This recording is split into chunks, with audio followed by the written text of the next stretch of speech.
Yeah, I'll react to that, sure. That is bright. Hello, guys. How are you? Not that I can hear you. Hope you're all doing well. If not, that's unfortunate. You'll be good soon. Emotions are fickle, my friend. If you are new, my name is Connor. I like to learn things and watch stuff. Yeah, hit all the buttons. Love to have you. Original link to the video, top of the description. Right below that, link to the Discord. Click on it. Send it right over there. If you do not get a role right away, don't worry. I will promote you. I'll check every day or so. Yeah, love to have you. Pull up a chair. Okay, so trying to learn how there were so many Dutch colonies and Dutch colonial possessions, seemingly on the scale or close to the scale of French and British colonies. And I would just like to learn how they reached that point. That's what I'm doing here. All right. Everyone welcome. But if you are not ready to learn, there's the door. You are in the wrong class. Home ec's down the hall. I just ate, actually, so. Ice cream.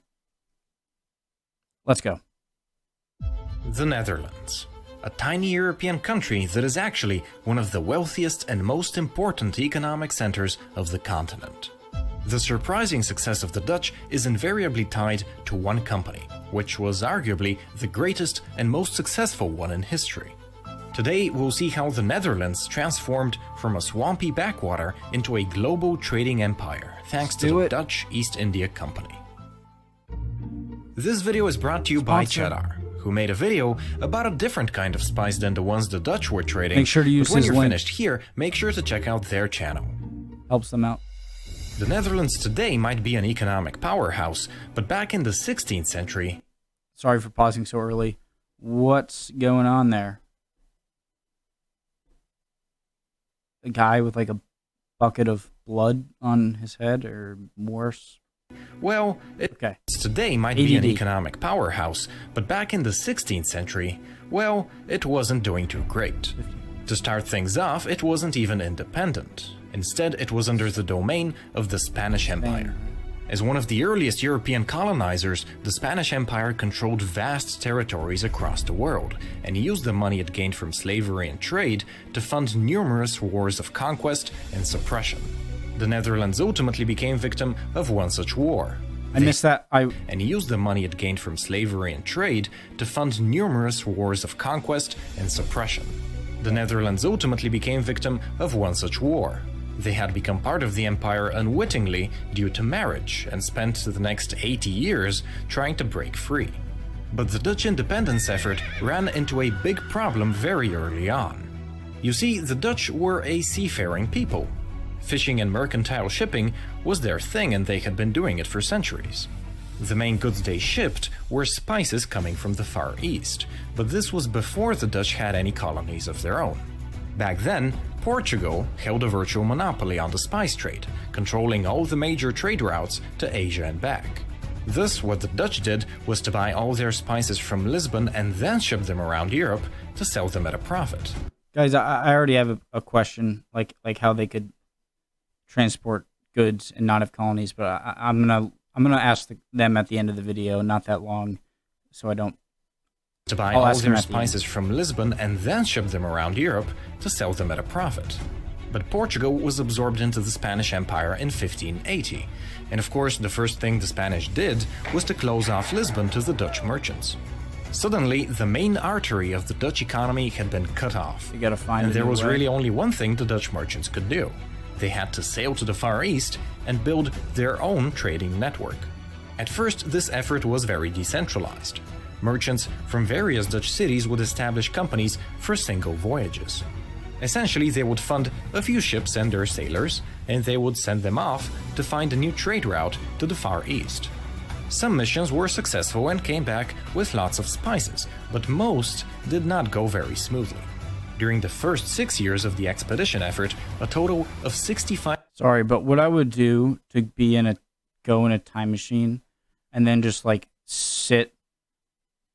put up a chair and just sit and watch how people built these ships way back then. That would be just so amazingly entertaining. And they would send them off to find a new trade route to define most. Some missions were successful and came back with lots of spices, but most did not go very smoothly. During the first 6 years of the expedition effort, a total of 65 ships were sent out. 1 in 10 never made it back, and those that did came back with only a third of their crew on average. Suffice to say, being a sailor in these... So 1 in 10, and then a third. 1 in 10, so that's like 6.5 out of 65. By the way, these paintings and animation is amazing. That's terrifying, though. These early fleets wasn't a very safe job. Nevertheless, these early voyages gave the Dutch the knowledge and experience on how to establish a more permanent trading network. But coordinating individual merchants, each of whom was competing with the rest, is... Sorry, my fault. Is difficult to say the least, and with the English, Spanish and Portuguese all trying to create their own trading empires, the Dutch knew that they had to band together. So the individual Dutch kind of entrepreneurs getting trade routes and shipping goods and whatnot, seeing competition from larger countries, they have to band together in order to compete. All right, understood. In 1602, under the patronage of the Prime Minister of Holland, the various expedition companies united into a single company with vast sovereign power. Its name wasn't the Dutch East India Company, even though that's how we call it today.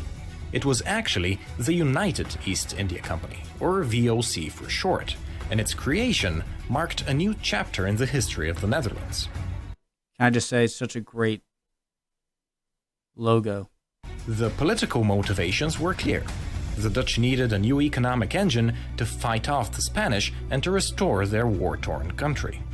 The VOC was their only hope, which is why it was granted not only a monopoly on trade, but also the ability to train its own army, to negotiate and declare war, to occupy land, and even to enforce slavery. But just getting permission to do all of these things meant nothing if the VOC couldn't actually do them, and to conquer the Far East would require a lot of capital.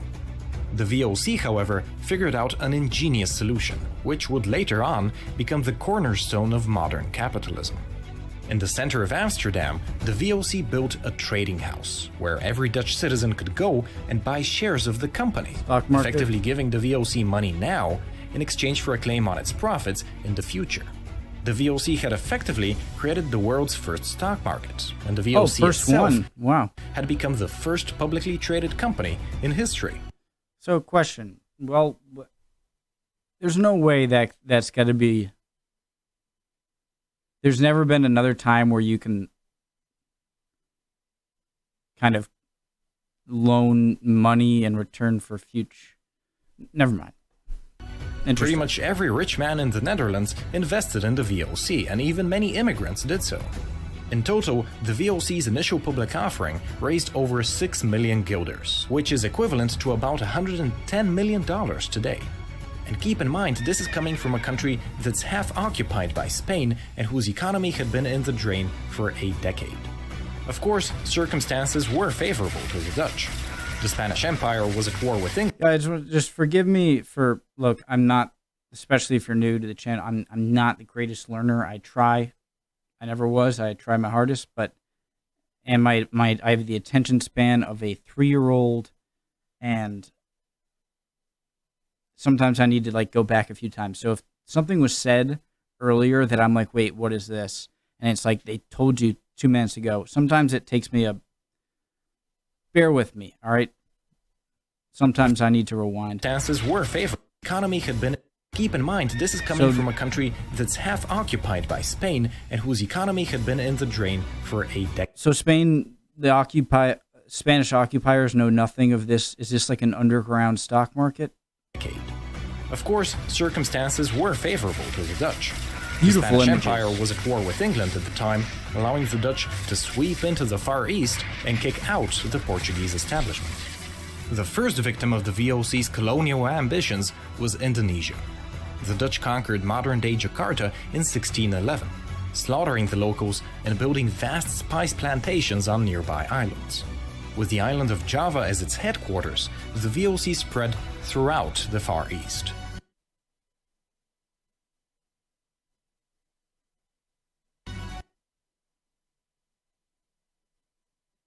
Okay.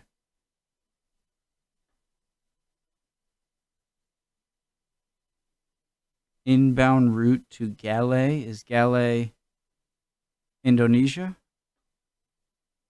Okay, so the blue... So forget about the blue dotted dash line. So the blue line is the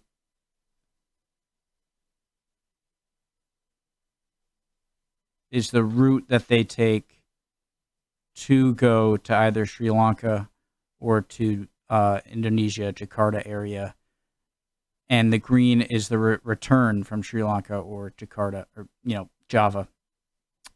And then once they get to those places, then the red ones are the other routes they go.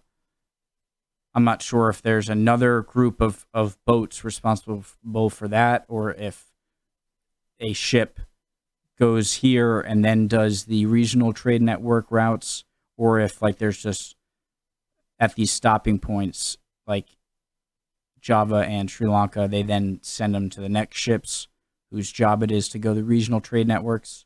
Interesting. Their factories in India produced exquisite silks and fabrics, which the VOC then shipped to Japan to trade for their famous and crucial supply of silver. The VOC Definitely got silk subscribe. from China as well, which also produced valuable porcelain. What matters, though, is trade for their famous and crucial supply of silver. The VOC got silk from China as well, which also produced valuable porcelain. What matters, though, is that the profit margins the VOC earned by monopolizing these trade routes were as high as 1,500%.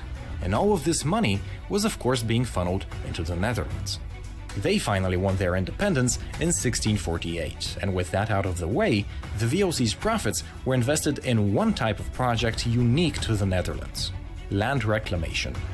You see, the net was, of course, being funneled into the Netherlands. They finally won their independence in 1648, and with that out of the way, the VOC's profits were invested in one type of project unique to the Netherlands: land reclamation. You see, the Netherlands is extremely flat and is below sea level, which makes it prone to flooding. But if you build dikes and keep the water out, you can turn swamps into farmland. One of the things I noticed just driving through the Netherlands, from France into Belgium, and then the Netherlands, and then down into Germany, was the infrastructure on the sea is mind-blowing. It's just the amount of levees and just giant, it's almost to the point where you don't recognize it because it's all so huge. It's just the amount of work. Everyone knows this about Netherlands. It's not like what I'm saying is this big revelation. I know that, but very low sea level. But you can tell this is it's a nation that has just had to deal with the sea for so long and have perfected so many ways, engineering wise, to keep it at bay is fascinating. And that's exactly what the Dutch did with their VOC profits. Just by looking at the geography, you can tell when the VOC was running at full force. Wow. Okay, in total, so that's what over helped. 1,500 ships sailed for the VOC during its 2 centuries of existence, and its influence is still felt to this day. Many former Dutch colonies, for example, still bear the scars of the oppression they suffered. But the VOC has other interesting legacies that few people know. Cape Town, for instance, started out as a VOC resting station. This is what led to the eventual Boer Wars, right? 250 years later. 225. 1652. A decade earlier, Afrikaans. a VOC merchant discovered 2 big land masses south of the Dutch Indies. He called them New Holland and New Zealand, and you can guess which name stuck and which one didn't. New Amsterdam, it's just crazy. I paused a lot, but whatever. It's crazy how many lands the Dutch found and established, and then the British took over, like New York City, Australia, a lot of North America, not just New Amsterdam. That's just kind of, how they took over kind of the India, Indonesia trading areas. But in any case, just as the ideal set of circumstances gave the Dutch the opportunity to become a colonial empire, a perfect storm in the late 18th century ended up destroying the VOC. To start late 1700s, 7 Years' War.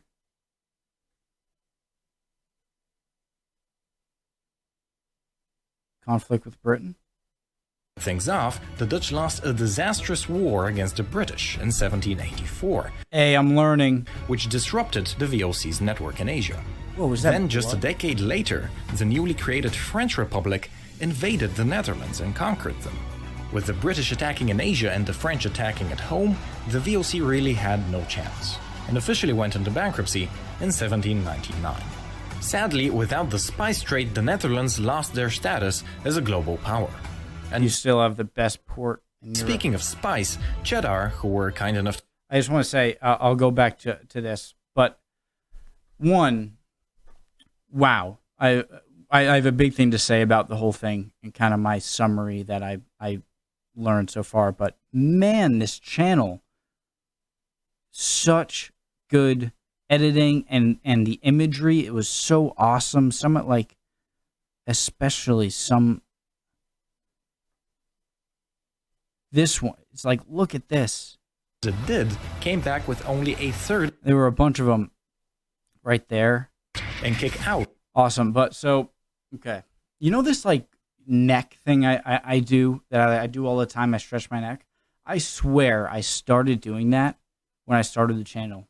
It's almost like a thing your fault. But so what I learned a lot. Let me know if I'm wrong here. I'll give you my kind of quiz, or not quiz. So the Dutch were always had a seafaring history. Were good on the sea, good at shipbuilding and seamanship. They were controlled by the Spanish at the beginning here. I was aware that they were under Spanish rule for a bit. Then still while being occupied, they started, and after they were cut off from Lisbon, which is a major thing for them, for their economy, they came together and said, we need to find our own trade routes and everything. And so individuals did, rather than a centralized kind of effort in the Netherlands, all while still under Spanish control, right? Then set out, and because of a few lucky conflicts between the major powers of Spain and the UK, they were able to claim a lot of stuff, and then they were able to get their independence from Spain, and then they had a whole lot of money which they could use to further up infrastructure in the Netherlands and make it more modern and whatnot, and to shore up colonies and whatever. They had the money they needed, but eventually they could just not stand up to the British and other more powerful nations. Am I somewhere in the ballpark there, I hope? Awesome video. Really great. I'm going to check out some more videos from them for sure. Alrighty, guys. Yeah. Hope you're all doing well. If not, you'll be good soon. Keep your chin up. See you next time.